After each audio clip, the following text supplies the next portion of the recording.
Hey guys, so today I wanted to do a video that might be helpful for some of the newer players who might be coming in for the Fleet Week event. And since a lot of the ships in this event are focused towards combat, I wanted to do a quick little video to show you just some of the basics of combat. So you can start out by fighting other players if you want to, but that can be a pain because you'll get a crime stat unless they have a bounty or unless you go outside of monitored space, and they'll be a lot more skilled than NPCs. So I'd recommend you start out by fighting some NPCs. And a good location to do that is at Hurston, because there seems to be a lot of bounties available there. So I went ahead and left ArcCorp just like you would if you were leaving from the convention after renting a ship, and I'm quantum traveling to Hurston right now. Okay, so we've entered the Hurston jurisdiction and we're about to leave quantum travel. So I'm going to pull up my mobiGlass with F1 and then look under the Bounty Hunter tab, and when you start out, you'll have this Pro Tim contract and also the Bounty Hunter evaluation. So I like to do the Hurston one first because this North Rock one can take you all around the system, which can be fun if you want to go and see some of the other locations, but it takes longer to get there. So now that we've accepted that one, we should have a waypoint, and I'm going to press F2 to bring up the map, and we can double click on Hurston, and then it looks like it's on one of the moons, so we can double click on the moon and click on the beacon and click set route. And as you can see over to the left, it's set a couple of jump points because we're gonna have to go around these planets. So I'm gonna go ahead and do that, and once we get there, I'll show you some of the controls for fighting.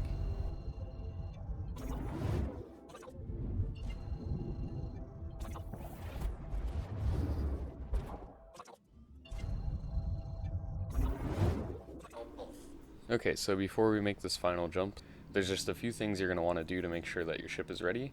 So if your ship has gimbals, you're going to want to set it onto the auto-targeting mode. So as you can see right now, I can move this around, this little circle in the middle. So if you press R, it'll fix your gimbals, but then if you press R again, it'll bring them into auto-targeting mode. And this dotted circle around my crosshair, the gimbals will try to automatically aim at any targets within that area. And then you're also going to want to scroll up.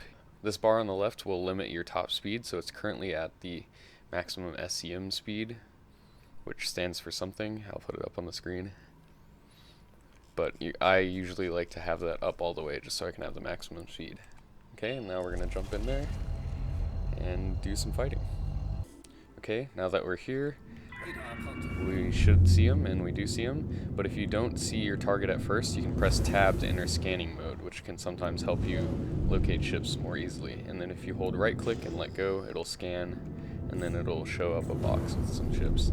Alright, so if you press 3, it'll rotate through all the enemy targets in your area, and if you press 1, it'll target specifically the one you're closest to. And now you see that little circle is the lead pip, and that's where I'm going to want to aim to hit him, because you can see it's a little bit out in front of this target. And you saw before it was red when I was out of range, but now I'm in range, so it turns blue. Now my ship is pretty large. I didn't actually mean to kill him that fast, so we're going to find another target, and I'll show you some more of the controls. Another tip on missions, you see this ECN alert mission is a very good way to earn some money. So if you see that one pop up, you're going to want to do that, and it will involve protecting a civilian ship from a few enemies. Okay, this one should be a good demonstration as well, because as you can see, this person has a blue triangle around them, so that means they're a friendly target, and you're not going to want to shoot them. But you can still select them just to see what their ship is up in your targeting area by pressing 1. But they won't usually show up by pressing 3, because 3 goes through enemy targets. But now I pressed 3 again, and that rotated over to this constellation over here. Now this ship has a few more hit points, so I should be able to demonstrate some stuff. So as you can see, I'm not fully aimed on the pip, but these gimbals help aim my shots on target. So that's the strong point of gimbals, and you always want to have them in this auto-targeting mode if you can. Okay, and then to use missiles, if your ship has missiles, you press scroll to target on them. They're a little finicky, and sometimes they don't work, so you hear that noise. Usually that means you're out of range, but I should be in range right now, so they're just not going to work right now. But if they were working, you'd press that button once to lock on the scroll button, and then once once you hear the message target locked, you long press it and it should launch your missiles. Okay, so now I'm going to press 3 again, and you see there's a little red arrow on the right side of my screen right now, and it'll tell me where that target is. So I pressed 3 and I was able to target him even though I was not looking at him, which is why you want to use that if you're unsure of where the enemies are. And then another thing to go with missiles are you have countermeasures. So there's some missiles that lock on and countermeasures aren't effective against, but there's some where they are effective. So to switch between your countermeasures, because you either have flares and chaff, you can press H and you'll get a little voice line to tell you what you have selected, and then you can press G to launch them. And when you get locked onto, a large red flame will appear in the center of your screen. It'll make a beeping noise. Enemy down.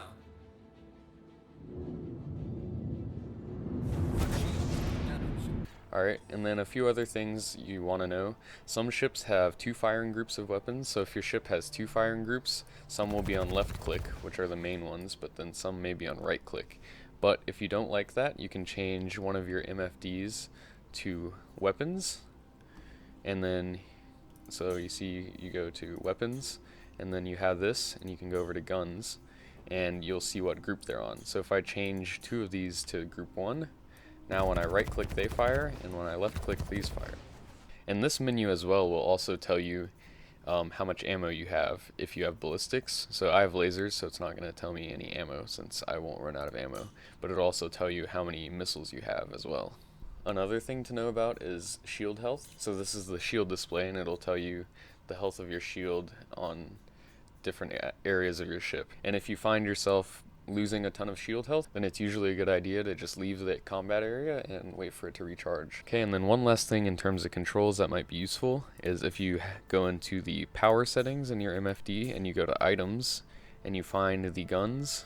These are the main guns on my ship, and you can find out what they're called by going to F1 Vehicle Loadout Manager and then looking at your ship. Well, the Vehicle Loadout Manager doesn't seem to be working right now, so if you can't tell which of the items on this list are the guns, then you're going to want to go to the website that I have in the description, and it'll tell you which ones are the guns.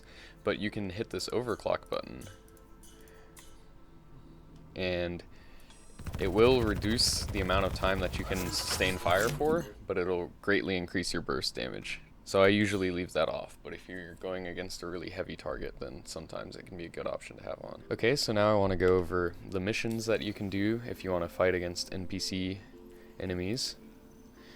So now that I've done that Pro-Tim contract, which you're going to have to do if you want more bounties to show up, you can see I have 2 bounties showing up.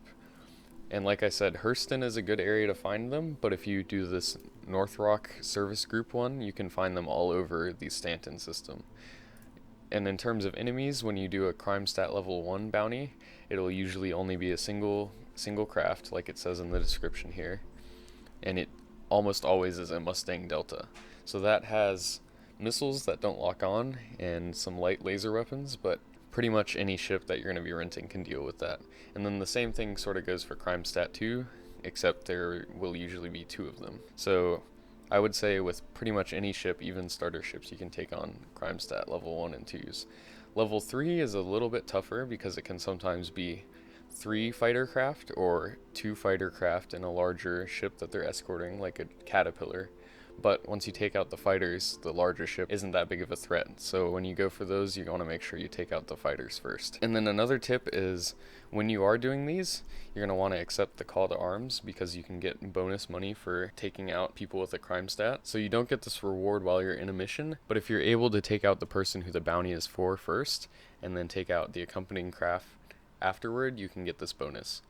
So especially when it's a group of 3 fighters, as long as you just go for the bounty first and take out the 2 afterwards, then you can get a nice little bonus of credits. So that's all I have for now, but if this helped you, please be sure to like and subscribe. Thanks.